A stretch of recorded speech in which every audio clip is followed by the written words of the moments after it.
All, welcome back to Pathwise. ഇന്ന് നമുക്ക് കേരളത്തിലെ ചില ഇമ്പോർട്ടൻറ്റ് ആർക്കിയോളജിക്കൽ സൈറ്റ്സ് പരിചയപ്പെടാം.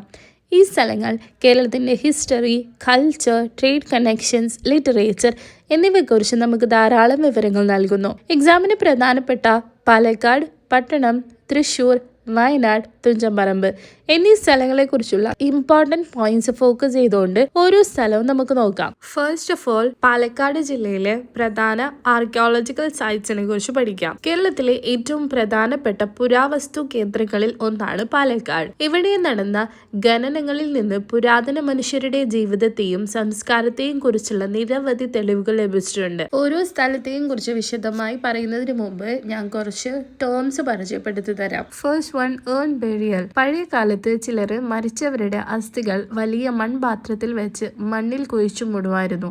ഇതിനെയാണ് ഏൺ ബേരിയൽ എന്ന് പറയുക. അടുത്തതായി, സ്റ്റോൺ സർക്കിൾ. ഒരു ശവക്കല്ലറയുടെ ചുറ്റും വലിയ കല്ലുകൾ വട്ടത്തിൽ നിരത്തിയിരിക്കും. അതിനെയാണ് സ്റ്റോൺ സർക്കിൾ എന്ന് പറയുക. സിസ്റ്റ് ബ്യൂറിയൽ. കല്ലുകൾ കൊണ്ട് ഒരു ചെറിയ അറ ഉണ്ടാക്കി അതിനുള്ളിൽ മൃതദേഹം അല്ലെങ്കിൽ അസ്ഥികൾ സൂക്ഷിക്കുന്ന ശവസംസ്കാര രീതിയാണ് സിസ്റ്റ് ബ്യൂറിയൽ എന്ന് പറഞ്ഞാൽ. അടുത്തതായി, ചിസൽ. ഇപ്പോൾ നമ്മൾ കാണുന്ന ഉളി പോലുള്ള ഒരു ഉപകരണമാണ് ചിസൽ. ക്വാർട്സ് മൈക്രോലിത്സ്. വളരെ ചെറിയ കൽപ്പകരണങ്ങൾ. പഴയ മനുഷ്യർ ഉപയോഗിച്ചിരുന്ന ചെറിയ കൽപ്പകരണങ്ങളെയാണ് ക്വാർട്സ് മൈക്രോലിത്സ് എന്ന് പറയാ. മെഗാലിത്സ് എന്ന് പറഞ്ഞാല് വലിയ കല്ലുകൾ ഉപയോഗിച്ച് നിർമ്മിച്ച ശവക്കല്ലറകളോ സ്മാരകങ്ങളെയോ മെഗാലിത്സ് എന്ന് പറയുന്നു. ഇനി നമുക്ക് കാര്യത്തിലേക്ക് പോകാം. അപ്പോ Palakkad cyst ബ്യൂറിയൽ, earn ബ്യൂറിയൽ, dolmen, മെൻഹിർ, തൊപ്പിക്കല്ല്, Kudakkallu തുടങ്ങിയ മെഗാലിത്തിക് സ്മാരകങ്ങൾ കണ്ടെത്തിയിട്ടുണ്ട്. ഇവയെല്ലാം അയേൺ ഏജ് കാലഘട്ടത്തിലെ ശവസംസ്കാര രീതികളുമായി ബന്ധപ്പെട്ടവയാണ്. പാലക്കാട് ജില്ലയിലെ ഏറ്റവും പ്രധാനപ്പെട്ട ഒരു സ്ഥലമാണ് ആനക്കര. ഒറ്റപ്പാലം താലൂക്കിലാണ് ഇത് സ്ഥിതി ചെയ്യുന്നത്. ഇവിടെ സ്റ്റോൺ സർക്കിൾസും ഏൺ ബ്യൂറിയൽസും കണ്ടെത്തിയിട്ടുണ്ട്.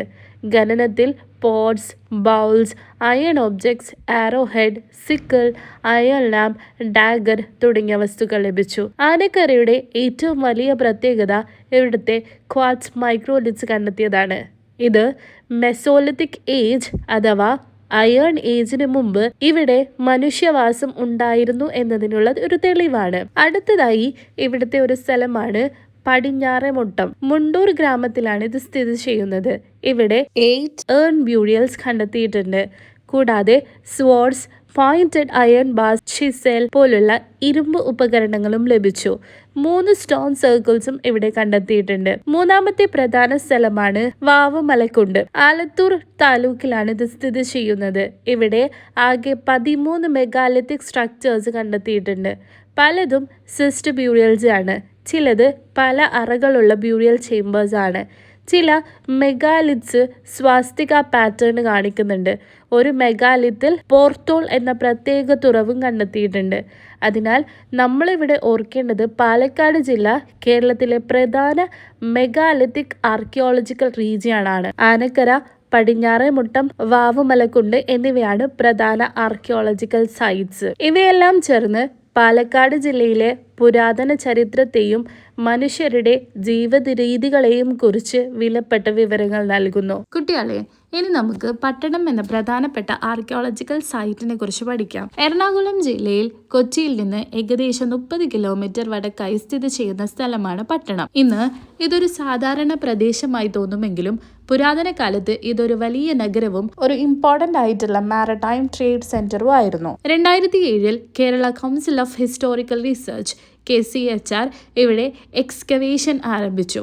കേരള ചരിത്രത്തിലെ ആദ്യത്തെ വലിയ മൾട്ടി ഡിസിപ്ലിനറി ആർക്കിയോളജിക്കൽ പ്രോജക്റ്റ് എന്ന പ്രത്യേകതയും ഈ എക്സ്കവേഷനുണ്ട്. ഖനനത്തിൽ നിരവധി വിലപ്പെട്ട കണ്ടെത്തലുകൾ ലഭിച്ചു. മനുഷ്യരുടെ എല്ലുകൾ, പല്ലുകൾ, ഇഷ്ടിക കൊണ്ടുള്ള നിർമ്മിതികൾ, burnt clay floors, wharf, canoe, toilet facilities, ring wells, storage jars തുടങ്ങിയവ കണ്ടെത്തി. ഇതുകൂടാതെ വിദേശ രാജ്യങ്ങളിൽ നിന്നുള്ള പോട്ടറി ഷേർട്സും ലഭിച്ചു. ഈ വിദേശ പോട്ടറി ഫ്രാഗ്മെന്റ്സ് വളരെ പ്രധാനമാണ്. കാരണം ഇവ പട്ടണത്തിന് ലോകത്തിന്റെ പല ഭാഗങ്ങളുമായി വ്യാപാര ബന്ധം ഉണ്ടായിരുന്നുവെന്ന് തെളിയിക്കുന്നു. ആർക്കിയോളജിക്കൽ എവിഡൻസ് പ്രകാരം പട്ടണം ഏകദേശം 2nd സെഞ്ച്വറി BCE മുതൽ 10th സെഞ്ച്വറി CE വരെ ജനവാസമുള്ള ഒരു സ്ഥലമായിരുന്നു. അതായത് 1000 വർഷത്തിലധികം കാലം ഈ പ്രദേശം സജീവമായിരുന്നു. പട്ടണത്തിന്റെ ഏറ്റവും പ്രധാനപ്പെട്ട പ്രത്യേകത ഇത് പുരാതന മുസീരീസ് പോർട്ടായിരിക്കാമെന്നതാണ്. മുസിരീസ് അഥവാ മുച്ചിരിപ്പട്ടണം ഇന്ത്യയിലെ ഏറ്റവും പ്രധാനപ്പെട്ട പ്രശസ്തമായ തുറമുഖങ്ങളിൽ ഒന്നായിരുന്നു. Mediterranean Sea, Red Sea, Indian Ocean എന്നിവയിലൂടെ നടന്ന അന്തർദേശീയ വ്യാപാരത്തിന്റെ പ്രധാന കേന്ദ്രമായിരുന്നു ഇത്. ഇവിടെ കണ്ടെത്തിയ ആർട്ട് ഫാക്ട്സ് ഇന്ന് സൈറ്റ് മ്യൂസിയത്തിൽ സൂക്ഷിച്ചിരിക്കുന്നു. ഇവ കേരളത്തിന്റെ സമുദ്ര വ്യാപാര ചരിത്രത്തെക്കുറിച്ചുള്ള വിലപ്പെട്ട വിവരങ്ങൾ നമുക്ക് നൽകുന്നു. കുട്ടികളെ, ഇന്ന് നമുക്ക് തൃശ്ശൂർ ജില്ലയിലെ 2 പ്രധാനപ്പെട്ട ആർക്കിയോളജിക്കൽ സൈറ്റ്സ് ആയ ഇയൽ ബ്യൂറിയൽ കേവും ചൊവ്വന്നൂർ ബ്യൂറിയൽ കേവും പരിചയപ്പെടാം. ആദ്യം ഇയൽ ബ്യൂറിയൽ കേവ് നോക്കാം. തൃശ്ശൂർ ജില്ലയിൽ സ്ഥിതി ചെയ്യുന്ന ഈ സ്ഥലം ഒരു ഡബിൾ ചേംബർ ബ്യൂറിയൽ സൈറ്റ് ആണ്. അതായത് 2 അറകളുള്ള ശവസംസ്കാര കേന്ദ്രം. ഈ സ്ഥലത്തിൻ്റെ ഏറ്റവും വലിയ പ്രത്യേകത ഇവിടെ archaeological survey of India ASI നടത്തിയ പഠനത്തിൽ റോമൻ കോയിൻസ് കണ്ടെത്തിയതാണ്. ഈ നാണയങ്ങൾ 1st സെഞ്ച്വറി CEയിലേതാണെന്ന് കണ്ടെത്തി. ഇത് വളരെ പ്രധാനപ്പെട്ട കണ്ടെത്തലാണ്. കാരണം പുരാതന കേരളത്തിനും റോമൻ സാമ്രാജ്യത്തിനും തമ്മിൽ വ്യാപാര ബന്ധം ഉണ്ടായിരുന്നുവെന്നതിന് ഇത് ശക്തമായ തെളിവാണ്. കൂടാതെ ഈ ബ്യൂറിയൽ കേവ് ലാറ്ററൈൻ കല്ലുകൾ ഉപയോഗിച്ചാണ് നിർമ്മിച്ചിരിക്കുന്നത്. ഇവയുടെ രൂപം പാമ്പിന്റെ ഫണം പോലെയാണെന്ന് പറയപ്പെടുന്നു. ഇനി ചൊവ്വന്നൂർ ബ്യൂറിയൽ കേവിലേക്ക് വരാം. തൃശ്ശൂർ ജില്ലയിലെ ചൊവ്വന്നൂർ എന്ന സ്ഥലത്താണ് ഇത് സ്ഥിതി ചെയ്യുന്നത്. ഇതൊരു prehistoric megalithic rock cut burial site ആണ്. അതായത് ചരിത്രത്തിന് മുമ്പുള്ള കാലഘട്ടത്തിൽ പാറ വെട്ടി നിർമ്മിച്ച ശവസംസ്കാര കേന്ദ്രം. ഈ സ്ഥലത്തിന്റെ ഏറ്റവും വലിയ പ്രത്യേകത അതിന്റെ സർക്കുലർ ചേംബർ എൻട്രൻസ് ആണ്. വൃത്താകൃതിയിലുള്ള പ്രവേശന കവാടം ഇതിന്റെ മറ്റു ബ്യൂറിയൽ കേവ്സിൽ നിന്ന് വ്യത്യസ്തമാകുന്നു. ഇന്ന് ഈ സ്ഥലം ആർക്കിയോളജിക്കൽ സർവേ ഓഫ് ഇന്ത്യയുടെ സംരക്ഷണത്തിലുള്ള ഒരു സെൻട്രലി പ്രൊട്ടക്റ്റഡ് മോണുമെന്റ് ആണ്. ഇനി നമുക്ക് വയനാട് ജില്ലയിലെ മെഗാലിത്തിക് ബ്യൂറിയൽ സൈറ്റ്സിനെ കുറിച്ച് പഠിക്കാം. വെസ്റ്റേൺ ഗട്ട്സിന്റെ ഭാഗമായ വയനാട് പ്രകൃതി സൗന്ദര്യത്തിനൊപ്പം പുരാവസ്തു പ്രാധാന്യത്തിനും പ്രശസ്തമാണ്. ഇവിടെ കണ്ടെത്തിയ മെഗാലിത്തിക് ബ്യൂറൽ സൈറ്റ്സ് അയൺ ഏജ് കാലഘട്ടത്തിലെ മനുഷ്യരുടെ ജീവിതത്തെയും ശവസംസ്കാര രീതികളെയും കുറിച്ച് വിലപ്പെട്ട വിവരങ്ങൾ നൽകുന്നു. വയനാട് ജില്ലയിലെ പ്രധാന മെഗാലിത്തിക് സൈറ്റ്സിൽ ഒന്നാണ് കുറുമ്പലക്കോട്ട. 1980കളിൽ റോഡ് നിർമ്മാണത്തിനിടെയാണ് ഈ സ്ഥലം ശ്രദ്ധേയമാകുന്നത്. തൊഴിലാളികൾ ഏകദേശം 40 ഏൺസ് ഇരട്ട നിരകളിലായി കണ്ടെത്തി. പിന്നീട് നടത്തിയ പഠനത്തിൽ കൂടുതൽ ചെറിയ പാത്രങ്ങളും മണ്ണിനടിയിൽ നിന്ന് ലഭിച്ചു. ഇവിടെ കണ്ടെത്തിയ ഏൺ ബ്യൂറിയൽസ് പുരാതന കാലത്ത് ഇവിടെ സ്ഥിരമായ ശവസംസ്കാര പാരമ്പര്യം ഉണ്ടായിരിക്കുന്നുവെന്ന് തെളിയിക്കുന്നു. ഇന്ന് കുറുമ്പലക്കോട്ട ആർക്കിയോളജിക്കൽ ഇമ്പോർട്ടൻസിനൊപ്പം ഒരു പുരാതന ക്ഷേത്രത്തിനും സാക്രഡ് ഗ്രോവിനും പ്രശസ്തമാണ്. അടുത്തതായി വാളൽ എന്ന സ്ഥലത്തെ കുറിച്ച് നോക്കാം. കോട്ടത്തറ പഞ്ചായത്തിലാണ് ഇത് സ്ഥിതി ചെയ്യുന്നത്.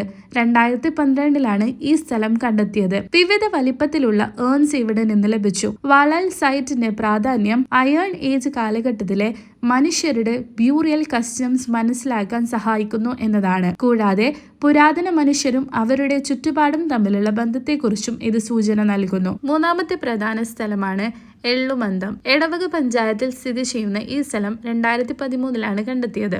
ഇവിടെ ഒരു ചരിവുള്ള കുന്നിൻ മുകളിൽ വലിയ ഏൺസ് കണ്ടെത്തിയിട്ടുണ്ട്. ഈ ഏൺസ് പുരാതന സമൂഹത്തിന്റെ സാമൂഹികവും സാംസ്കാരികവുമായ ജീവിതത്തെക്കുറിച്ച് വിലപ്പെട്ട വിവരങ്ങൾ നൽകുന്നു. ഇവയാണ് വയനാട് ജില്ലയിലെ 3 പ്രധാനപ്പെട്ട megalithic burials. The next one is Thunchanparambu. കേരളത്തിന്റെ ഏറ്റവും പ്രധാനപ്പെട്ട സാംസ്കാരിക പൈതൃക കേന്ദ്രങ്ങളിൽ ഒന്നിനെ കുറിച്ച് പഠിക്കാം. മലപ്പുറം ജില്ലയിലെ തിരൂരിൽ സ്ഥിതി ചെയ്യുന്ന തുഞ്ചംപറമ്പ് മലയാള ഭാഷയുടെ പിതാവ് എന്നറിയപ്പെടുന്ന തുഞ്ചത്തെഴുത്തച്ഛൻ ജനിച്ച സ്ഥലമാണെന്ന് വിശ്വസിക്കപ്പെടുന്നു.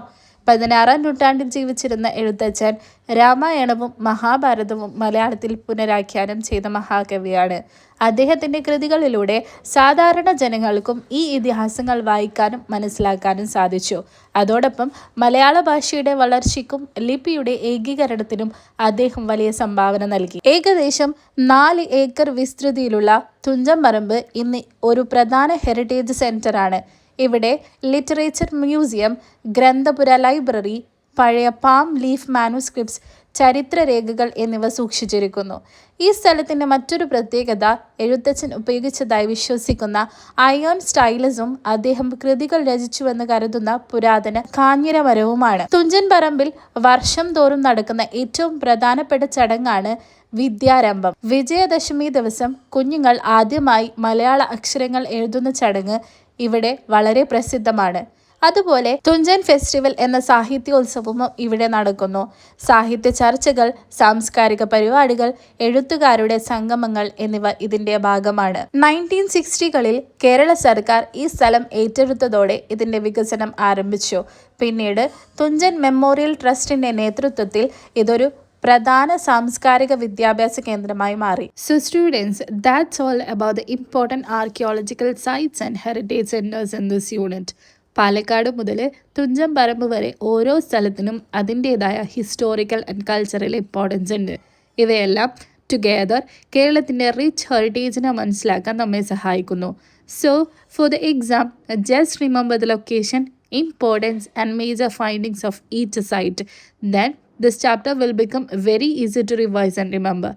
To get the PDF notes, please contact to the WhatsApp number. Hope you understand today's chapter. Thank you all. Bye. Please like, share and subscribe.